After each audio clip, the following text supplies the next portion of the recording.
करते हुए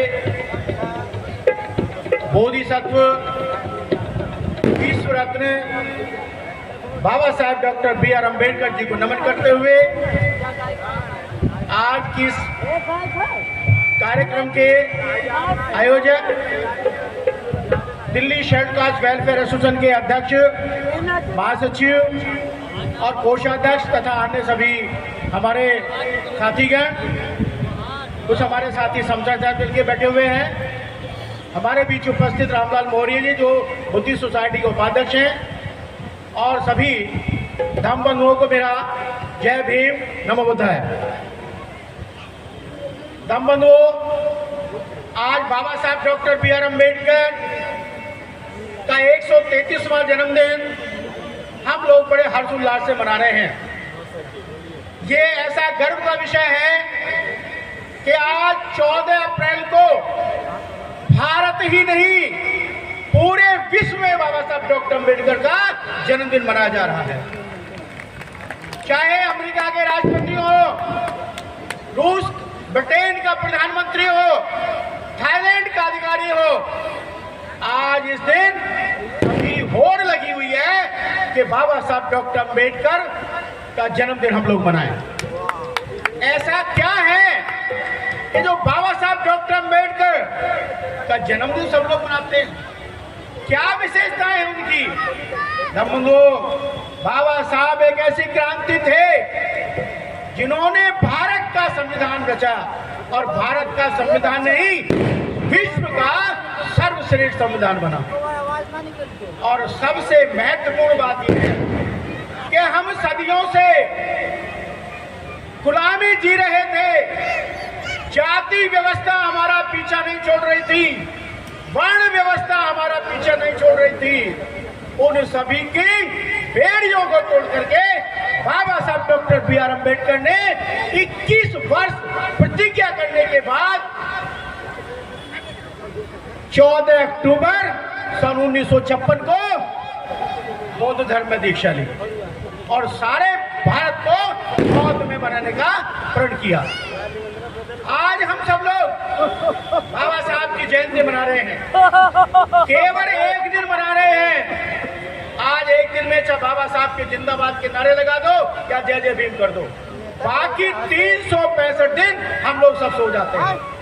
सही बात। जब ये बाबा साहब का स्वप्न नहीं था, ये हमारे 20 साथी बैठे हुए हैं यंग, अगर बाबा इनसे यंगों से एक क्वेश्चन किया जाए तो शायद बाबा साहब की बात का जवाब नहीं दे पाएंगे। सही बात। बाबा साहब डॉक्टर बी.आर. अम्बेडकर ने अपने महापरिनिर्वाण दिवस के एक दिन पूर्व एक पवित्र ग्रंथ की रचना की थी, जिसका था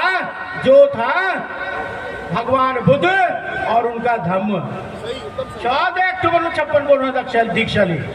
अगर वास्तव में आप सभी लोग बाबा साहब को मानते हैं, आप सभी बाबा साहब के अनुयायी हैं, तो आपको हमारी पूरी व्यवस्था जो हमारी वर्ण व्यवस्था है, वो जाति व्यवस्था है, वो हमारी छोड़नी होगी, तभी हमारा भला हो सकता है, अन्यथा नहीं हो सकता। अगर आप बाबा साहब से विद्वान हैं तो जहां चाहे आप बने रहें, कोई आपको मना करने वाला नहीं है। लेकिन अब वास्तव में बाबा साहब को मानते हैं, बाबा साहब की जय बोलते हैं, तो आपको बाबा साहब को मानना ही होगा, बाबा साहब की बात को मानना ही होगा, तभी हमारा विकास हो सकता है। अभी देखिए, एक प्रश्न आया था कि संविधान नहीं बदला जाएगा, लेकिन धम्म बंधुओं, जब संविधान की सारी धाराएं बंद हो जाएंगी, सारी धारा चेंज हो जाएंगी, सारा कुछ मिट जाएगा, तो वो तो संविधान बदलने से भी ज्यादा बेकार है। सही बात। दूसरी बात अभी क्वेश्चन आया था, आरक्षण समाप्त नहीं होगा, मुंह से बके जाओ आरक्षण समाप्त नहीं होगा, लेकिन जब आरक्षण किस पद के लिए है, जब वो पोस्टें नहीं होंगी, सरकारी कर्मचारी नहीं होंगे, तो उस आरक्षण से कोई लाभ नहीं होगा, क्योंकि प्राइवेटीकरण हर जगह प्राइवेटीकरण है, इसलिए आरक्षण खत्म मत करो और आरक्षण दो भी नहीं। तो धम्म बंधुओं, समय की पाबंदी को देखते हुए मैं आपसे एक ही गुजारिश करता हूं कि बाबा साहब डॉक्टर बी आर अम्बेडकर इस भारत को बौद्ध में बनाना चाहते थे, और जब बौद्ध में भारत होगा वो उनका सपना था। लेकिन हम आरक्षण के नाम पे हम खड़े हो जाते हैं, सुविधाओं के नाम पर खड़े होते हैं, लेकिन बाबा साहब के जो धर्म की बात आती है, बौद्ध धर्म की बात आती है, तो हम पुरानी व्यवस्था में पहुंच जाते हैं। ये बड़ा ही खेद का विषय है।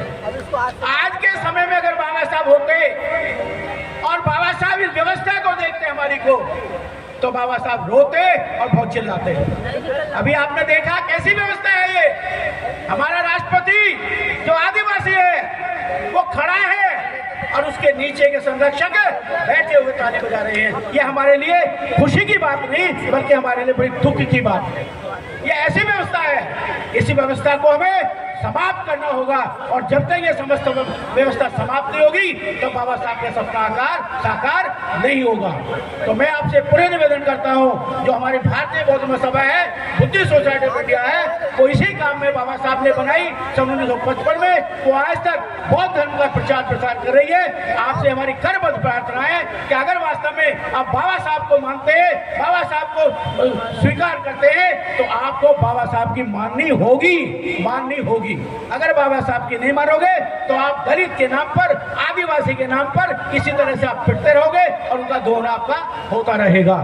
अंत में फिर मैं ये बात कहकर अपनी बात खत्म करता हूँ कि अगर वास्तव में आप बाबा साहब को मानते हैं तो बाबा साहब की माननी होगी, और बाबा साहब ने जो हमें धर्म दिया है, बौद्ध धर्म, हमें उसे स्वीकार करना होगा, तभी हमारा भला होगा, तभी सब कुछ होगा। एक चीज और मैं बता दूं आपको, अरे बाबा साहब तो विश्व रत्न थे, बाबा साहब तो बोधिसत्व थे।